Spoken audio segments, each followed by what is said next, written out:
Survivor 50's cast has now dropped, and boy do I got a lot to say. What's up everybody, this is Willie, and today I'm going to be reacting to Survivor 50's cast reveal. So pretty much sharing my overall thoughts on it, and briefly running through my thoughts on the players who were casted to be on this season. So yeah, let's now get right into it. So today on CBS Mornings, I would watch live as Jeff Probst reads out the official names of the players who are going to be returning to Survivor 50. And now that he has revealed the names, I can go through my thoughts on each player that he revealed to be on. So first off, Jenna Lewis from the original first season of Survivor. And okay, just full disclosure, I haven't watched any sort of full season of Survivor before HHH, so I don't have much solid opinions on players I've never seen play, but based on what I've known from her, she's pretty okay, and I think she'll try and bring some dramatic energy to the show, as we've seen that she's had some rivalries before, so yeah. Colby Donaldson. Okay, I guess. You know, him being here kind of just feels off-brand when you think about the fact that Jerri Manthey was actually cut, which makes it so preposterous since now it's the first time that these two are not competing on the same season together. Which in doing so, that kind of takes away my intrigue into Colby, because I feel like there's not much I can assess him while thinking about his notable dynamic with Jerri, where it's obviously very complex. So that's that. Stephanie LaGrossa. Decent pick. She still wants to be on, so finally she got her chance. Hopefully she doesn't have a bad run like Heroes vs. Villains, and yes, I'm aware she went on Traitors before and made a pretty deep run, so I hope that she can try and make a deep run this season. Cirie Fields. We're now getting to see her so many times, and yet we haven't even seen how she ran on AU vs. the World, so she definitely had her hands full of seasons to compete on. I like her, but I just have the feeling the results are going to be the same, where she's just not going to win despite her best efforts. Ozzy. Why? Like, I assumed he was done, but I guess not, and I know it's something that Jeff Probst would be single-handedly casting for, I betcha. But for me, unlike Cirie, Ozzy's someone that I don't really have much interest in his game, and I don't know if he's going to change that with this season. However, the only thing that I'm kind of intrigued by is his somewhat dynamic with the next player I'm going to talk about, who happens to be Coach, which personally I didn't want him to be on, but oh well. Obviously, I just mentioned Ozzy and Coach dynamic stems from the fact that they were both the returnees for South Pacific, where Coach and his alliance voted him out at the Final Four. So it's interesting to see where this sort of dynamic lands. But Coach himself, I mean, he's surprisingly someone that Jeff loves, and I bet you it's another player that Jeff would single-handedly cast. If it was any given dream season he would have. He just loves Coach so much that he's able to get the casting department to cast him, so I bet this was with Jeff's wish and he got it. Welcome back Aubrey Bracco for the 4th time. I'm just more conflicted. I'm part of most of the Survivor community, as we've seen how she just continues regressing her game each time she appears, with EOE being the worst of her performance, so I'm not too sure if she's going to be able to try rebounding with this season or just continue singing her legacy even further, so that's why she's pretty conflicting as a casting choice, but we'll see when the season plays out.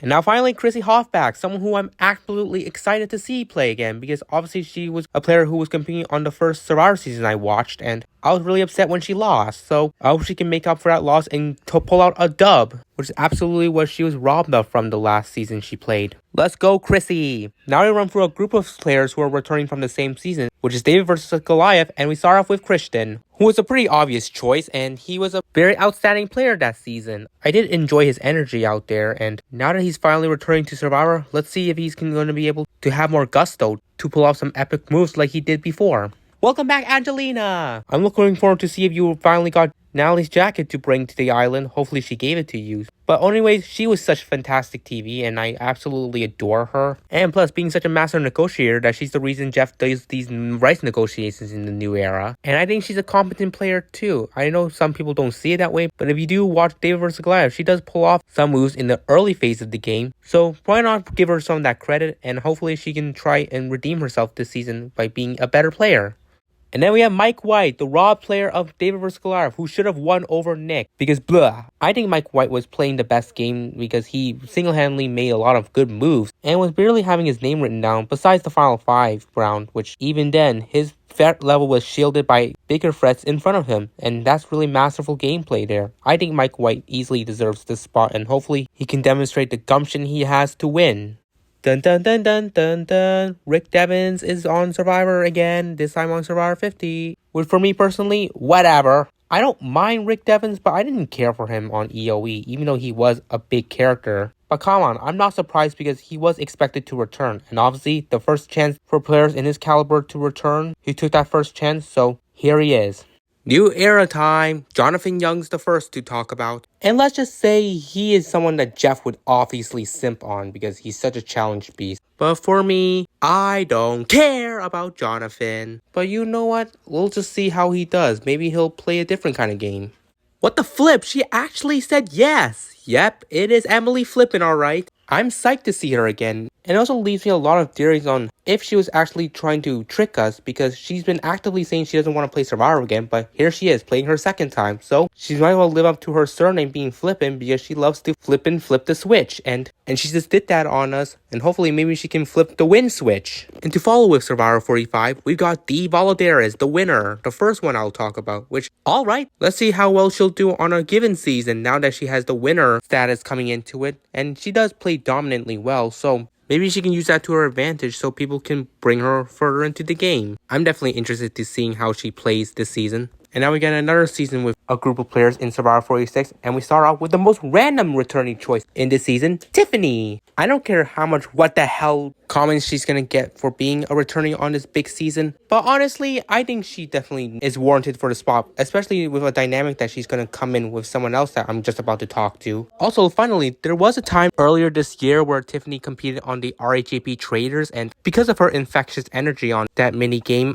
I was thinking that she would probably earn her spot on Survivor 50, but it felt exaggerated. But nope, she actually is on! And now to the aforementioned person who has that interesting dynamic with Tiffany, it's Quintavious, aka Q. Q-Skirt. Like, this guy was absolutely 100% on 50, no matter what. The first person, if you were ever to think about Survivor 50's casting process, he was obviously the first thing that we were all expecting. And he is just insane. He's got that electric energy like Jeff Probst says. And look how much he joked around saying that he wasn't going to be on 50, which is like, that would be the biggest crime ever committed from production. And thankfully they didn't commit that. Because without having Q on Survivor 50, big mistake, man. Charlie. Someone who I personally expected, as he was a player that casual fans would say was robbed of the win. Which I can get what they're saying, but I personally don't have much attachment to Charlie. But I will admit he is a decent player, but also plays the game without making riveting TV as well. We'll just see where the season goes for him.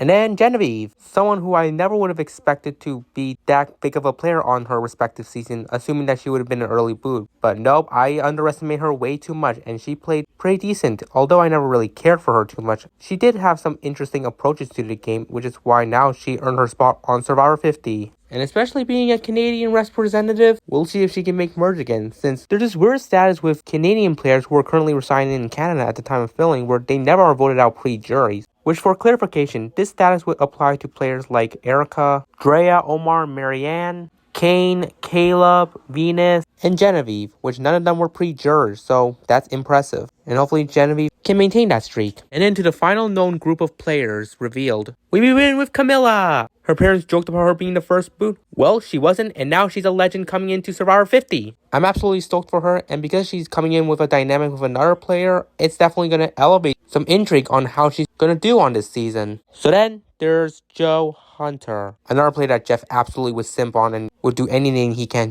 to get him casted again. So yeah, Joe was just a player who was a nice guy. That's definitely a net positive for him, but it's also a tad negative in the fact that it doesn't bring much good TV. And honestly, I would just say get out. But you know what, now that Joe does not have Eva on his side, it's going to be interesting to see how he plays this time. Maybe not even go for the nice guy mold. And to the final known person, it's Kyle Fraser, the other winner, who obviously we know had a dynamic with Camilla, who's going to be competing on the same scene with him. And this is going to be interesting. I mean, Kyle was a shock winner to me, and he's not really the best TV character, but I do think he played a really decent game. And I'm very curious to see how his dynamic with Camilla is going to go this season in hopes that they're on the same tribe together. There's a part of me that kind of hopes Camilla is the one to take him out so that way it can make their dynamic balance. Which, no offense to Kyle, but Yuri won, so maybe give Camilla a chance. But yeah, that's what I've got to say about Kyle. And through that, I now have two more people to talk about, who obviously Jeff mentioned as mystery players from Survivor 49, but